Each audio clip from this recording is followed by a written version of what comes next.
ने आते हैं तो कुछ ये देखने आते हैं कि टिल्लू भैया चिमटा कैसा बजा रहे हैं, और कुछ श्रोता अलग अलग तरीके के आते हैं, और कुछ भैया हमारे खड़े भी हैं, उनसे भी कहना है आप लोग बैठ जाइएगा। ये दुनिया अपने अपने चक्कर में आती है, कोई ढोलक के चक्कर में, कोई चिमटा के चक्कर में, और कोई आता है भगवान की कथा के चक्कर में। लेकिन जो भगवान की कथा के चक्कर में आ रहे हैं, मैं उनका धन्यवाद कहना चाहूंगा। दुनिया के चक्कर बड़े निराले हैं। सुनो यार दुनिया के चक्कर, हर कोई है चक्कर में। अब मैंने चक्कर वाली बात कह ही दी है तो सुना दूं। सब एक दूजे के चक्कर में, दुनियादारी है चक्कर में।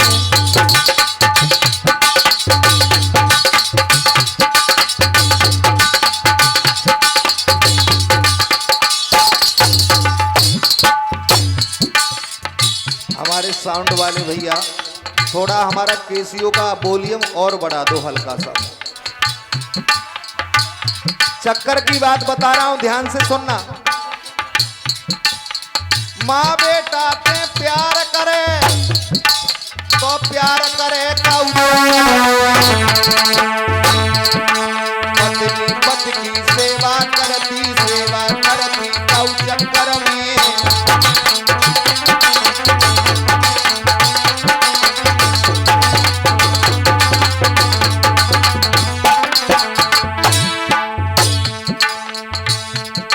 अगर मैया बेटा से प्रेम करती है ना, तो वो चक्कर में करती हैं।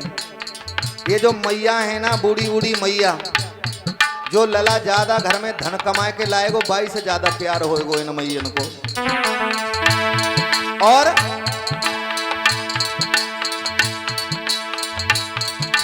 अरे माँ बेटा से प्यार करे तो प्यार करे कौ चक्कर में। बहुत सुंदर।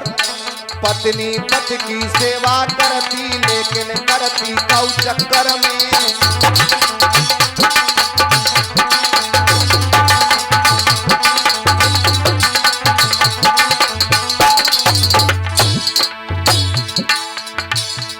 चक्कर की बात समझ में ना आई। कोई गांव के चक्कर काट रहो, लेकिन घूमे कौ चक्कर में। दिन रात मुकदमा बाजी है, सब लोग पड़े हैं चक्कर में।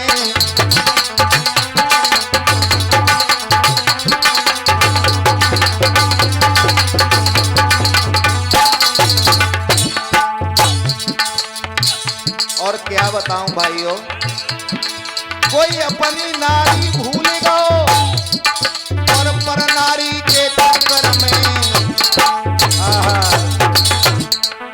पति में दूर दूर भागे, केवल यारी के चक्कर में।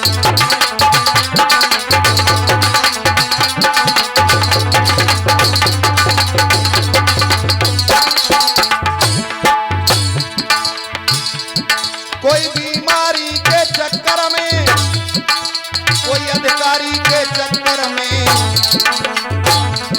कोई रखवारी के चक्कर में, कोई पटवारी के चक्कर में।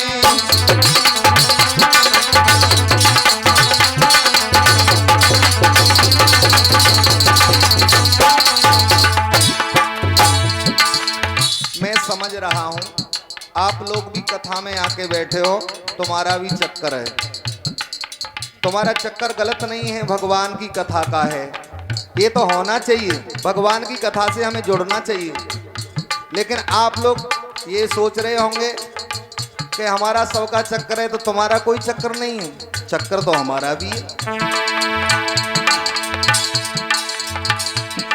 हम ऊंजा कोहेरा में आए, लेकिन आए कौ चक्कर में। आचार्य जी के चक्कर में, पप्पू भैया के चक्कर में।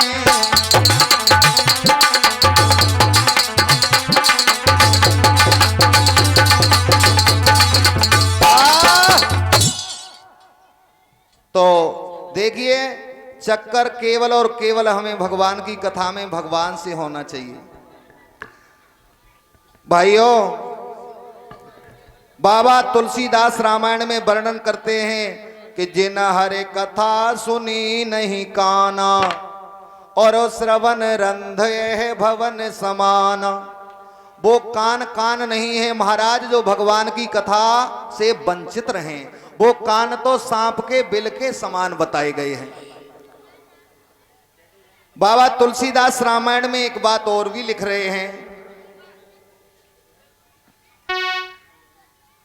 वो लिखते हैं क्या?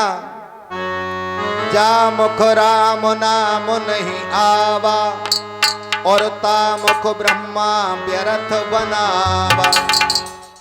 वो मुख मुख नहीं है जिस मुख से राम का नाम न लिया जाए। देखिए, जब हम पढ़ते थे तो हमने किताबों में देखा था महात्मा जी के 3 बंदर।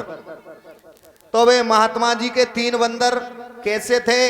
एक बंदर आंख बंद करके बैठा है, दूसरा बंदर कान बंद करके बैठा है, तीसरा बंदर मुंह बंद करके बैठा है।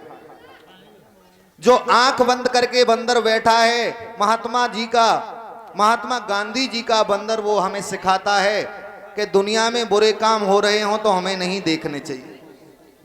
जो उनका बंदर कान बंद करके बैठा है, वो बंदर बता रहा है कि हमें बुरी बातों को नहीं श्रवण करना चाहिए, भगवान के संकीर्तन को श्रवण करना चाहिए। और जो मुंह बंद करके जो बंदर बैठा है, वो बंदर का इशारा है हमें बुराई नहीं करनी चाहिए। वैसे बुराई लोग आजकल एक दूसरे की ज्यादा करते हैं, बुराई करनी नहीं चाहिए, क्योंकि बुराई की बात आ गई है तो मैं बता दूं। एक बार एक गांव में भंडारा हो रहा था, और जब एक गांव में भंडारा हो रहा था तो एक कढ़ाई में खीर बन रही थी, खीर। अब चील एक सांप को अपनी चोंच में दबा करके आकाश में उड़ रही थी। चील का भोजन होता है सांप। चील की चोंच से वो सांप गिरा और कढ़ाई में गिर पड़ा जिसमें प्रसाद बन रहा था, खीर बन रही थी। अब जब प्रसाद में गिर पड़ा तो किसी को पता तो है नहीं, काम चालू हो गया, प्रसाद वितरण होने लगा। तो कढ़ाई में जहर हो गया सांप की वजह से, तो लोग बाग भंडारा खा करके मर गए। और जब मर गए तो इसमें दोष तो अब चील का भी नहीं है, क्योंकि उसका भोजन सांप है, उसने कुछ गलत किया ही नहीं है। सांप का भी कोई दोष नहीं है, वो मरा हुआ है। और जो जिन्होंने ये भंडारा शुरू करवाया, जो परस रहे हैं, उनका भी कोई दोष नहीं है, उन्होंने देखा नहीं था कि इसमें सांप है। अब बताओ दोष किसका है? अब धर्मराज के दरबार में ये फैसला गया कि इस पाप का भागी कौन बनेगा। जब धर्मराज के दरबार में ये फैसला गया तो धर्मराज ने कहा कि इस पाप को हमारे खाते में जमा कर दो। जो लोग बिना फालतू एक दूसरे की बुराई करते हैं, थोड़ा थोड़ा उनके खाते में डालते रहो। बोलिए वृंदावन बिहारी लाल की जय हो। तो समझ में आया, हमें बुराई किसी की नहीं करनी चाहिए। और अब ये दान भेजा है दानदाताओं ने। 10 रुपये श्रीमान प्रदीप यादव, और 50 रुपये श्रीमान कुन्नू बाबू, और 50 रुपये सत्येंद्र, 50 रुपये नेकपाल, 50 रुपये श्रीमान सत्यपाल फौज।